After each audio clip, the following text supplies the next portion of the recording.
Yes, friends, last time we talked about three types of leadership: executional leadership, strategic and thought leadership, and then spiritual leadership. And, honestly, what we need to talk about today is that how morality play a role in developing a three-dimensional leader, a leader that could actually have spiritual connectivity with its team and with the higher being, a person who can continuously have a thought process and then connect its team with its vision and then execute it properly, and hence having the executional side, thought leadership side, and then spiritual side. You may ask, why spiritual? I mean, there are a lot of people who are not very spiritual, but they're good execution leaders, and they could also be good thought leaders. Yes, that is true. You could be a good execution leader and a good thought leader, because if you are a good thought leader and a good execution leader, that means you have a long-term thinking. You're looking all the angles, but then you are also able to execute. But have you seen that a lot of time people who are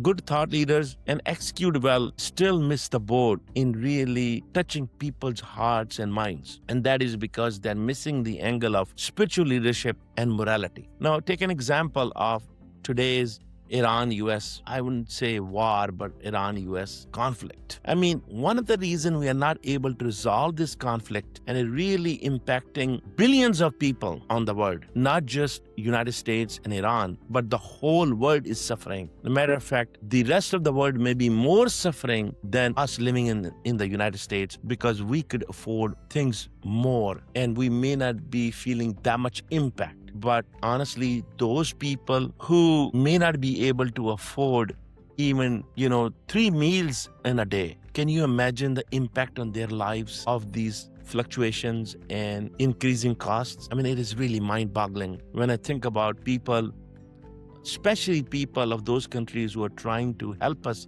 and negotiate. Countries like Pakistan. Pakistan has 250 million plus people.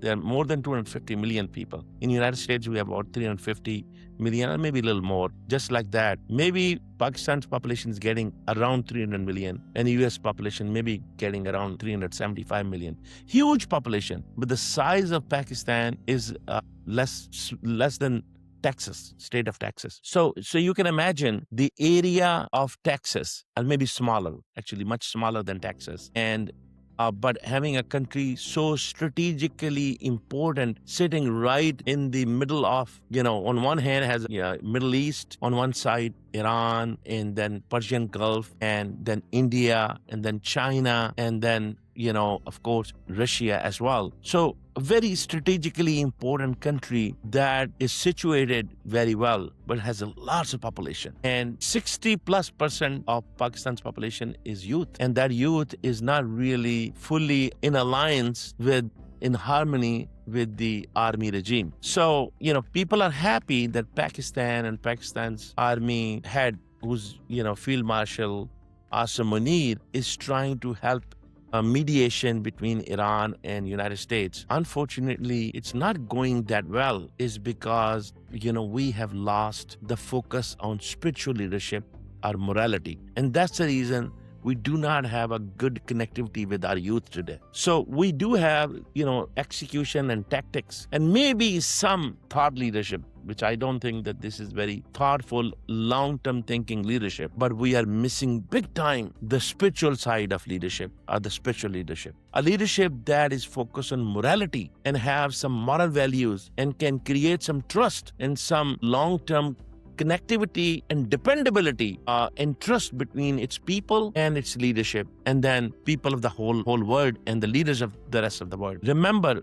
morality build economy. Economy never build morality. You could be the most wealthy person in the world, but may not be connecting with people if you don't have the best morals. If you don't have the morality, you could have lots and lots of wealth, but that does not mean that you can connect with people and people will actually die for you or they would really love you and you may be happy. The happiness comes with spiritualness and morality. I mean, there are so many books written on this and so many stories. I don't want to really talk about all those stories, but I really want to really I want to really build upon that how spiritual leadership is even more important today than ever before. How morality is more important today than before. When we were more moral doesn't really mean a person has to be religious. Moral simply means that you are respecting others the same way you want to be respected. You believe in rule of law and justice. You believe in everybody's equal rights. You believe in, honesty and truthfulness, So when we were believing in truthfulness and trust building, then we really became the best in the world. Our economy dominated the whole world. Our dollar dominated the whole world. But what is going on today? We were really the hegemon of the whole world. People trusted us. Countries, all those Gulf countries, they spent billions of dollars with us because they had a trust on our ability that we will support them at the time of need and we will provide them protection and safety. But unfortunately, what happened? When the war happened, we did protect and we provided lots of Tomahawk cruise missiles and, the Shield missiles to Israel, but we were not able to protect Saudi Arabia, Bahrain, Qatar, or even Iraq, UAE. We were not able to protect them. So why would they trust us in the long term? Maybe they are afraid of us and they would not right away run away.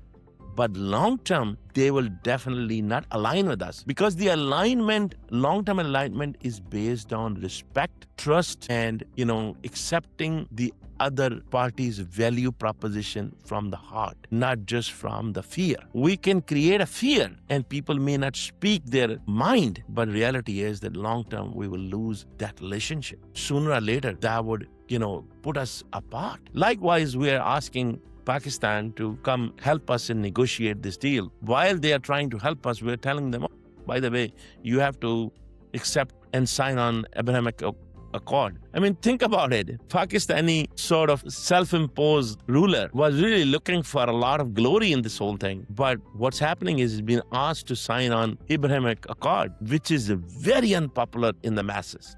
Very, very unpopular in all the Muslim countries. I'm telling you, it's just very unpopular. So since it's very unpopular and you have been asked by your own partner who you are trying to help to come sign, if they sign that Abrahamic Accord, believe me, they will not be welcome in their own countries. So if they lose their own power, what are they going to do with the support from not a country, but a country current leader who could actually be removed? So what I want to really connect today is that since we are dealing with, a huge population, 1/5 of the world is a Muslim population, and Israel is really a very, very small country, and we are really sacrificing our moral values, our trust, our hegemon for the sake of a very, very small country. I'm not talking about religions here. I'm talking about moral values, universal moral values and morality and,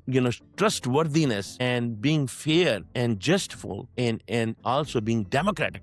Because in the democracy, numbers have a very big value. And there's a reason number has a value. So, we live in a democratic country, and at the end of the day, whether the rest of the world is democratic or not, but masses thought process really help or hurt us as America. Because if the whole world and majority of the world is really thinking ill of us, then our fear factor is only going to work so long. So what I really want to conclude is that if we really want to be a good long-term leader of the world, we really need to refocus on our moral values, on our, strategic thinking, and we cannot be just tactical, executional mindset. And that's exactly what happens, that all those companies or countries who are only executional and tactical in nature, they may survive for the time being, but they will lose in the long run. So they will win the battle, but they will lose the war. And that's what's happening with us right now. And unfortunately, that's what's happening in this country, that our moral values are declining, and so is our economy. Our economy is declining big time, and we may not be the largest economy of the world, world if we continue on that path, because we are actually relying entirely on the war economy, whereas the rest of the world, and especially China, who is our real competition, their initiative is really they are manufacturing economy. They are commodity economy. They have so much world's resources, and their focus is on production. Their focus is on road and belt initiative. Their focus is on development, whereas our focus is really on the war economy. This is how we get world's biggest contracts. Our contracts are based on ammunition and selling warheads and selling big products like Boeing and all that. But look, China needs over 10,000 jets, and they may only be getting only a couple of hundred from us. Where are they going to get rest? They are going to get some from the rest of the world, but they are going to self-produce those. Why would they not be able to produce jets?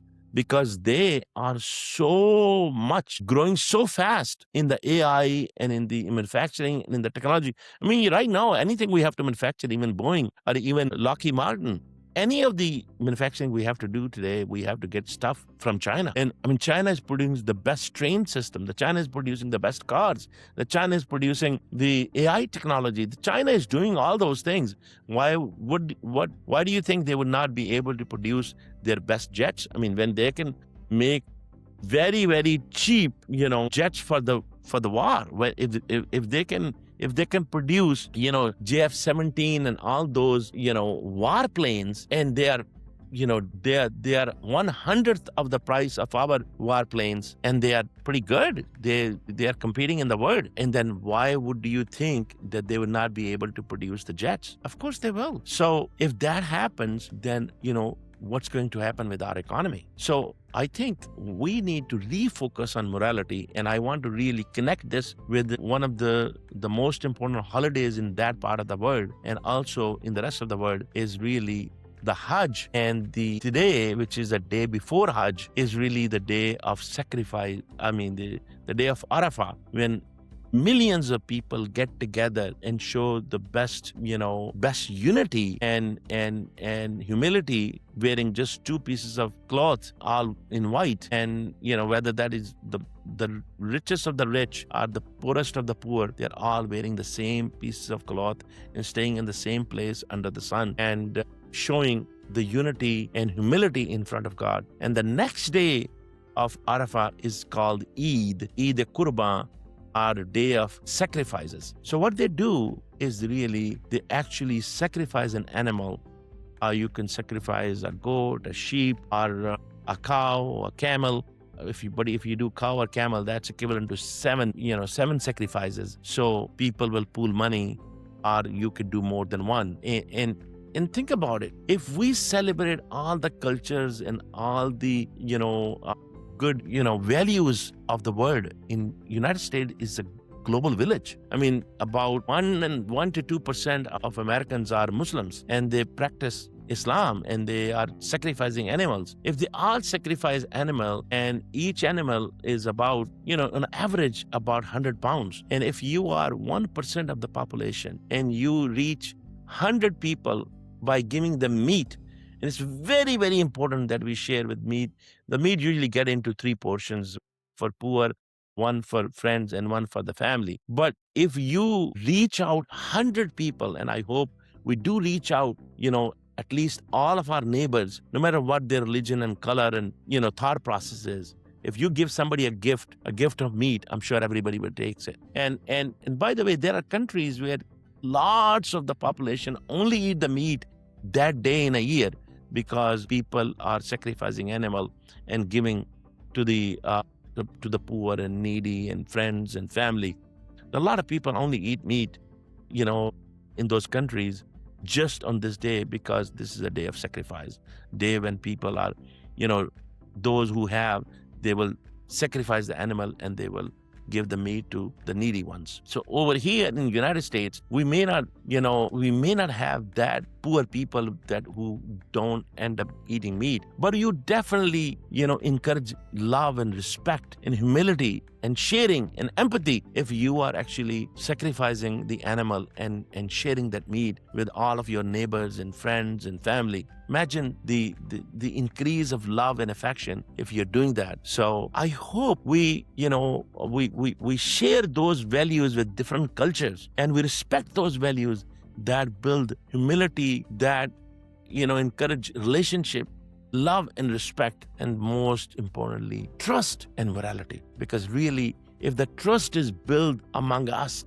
no matter who we are, ethically or religiously, but as neighbors and as human beings, if we share good values, if we share gifts, if we share meat, if we share all kind of different gifts, that increase the trust and love, and that really will help us build the fabric of the community that would be strong and that would be united, and nobody can defeat that nation that has that kind of fabric and has that kind of trust and morality, because that really help motivate everybody, and hence that everybody participate. And that's also a wealth generation and wealth creation methodology as well, which we'll talk next time.